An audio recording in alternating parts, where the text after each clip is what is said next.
Giorno 101. Giorno 43. Stamattina è stato proprio difficile ripartire. La comunità che ci ha ospitato per la notte ci ha proposto di rimanere e ci hanno detto che potevamo fermarci quanto volevamo. Ma abbiamo già deciso che la pausa che vogliamo fare la faremo a Bilbao, in prossimità dei giorni durante i quali dovrebbe arrivare l'uragano.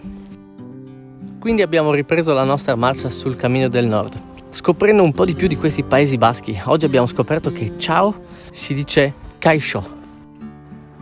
E basta, in realtà poi non abbiamo imparato nient'altro perché è complicatissimo. Però abbiamo continuato a camminare su e giù per i pendii fino a Zumaia.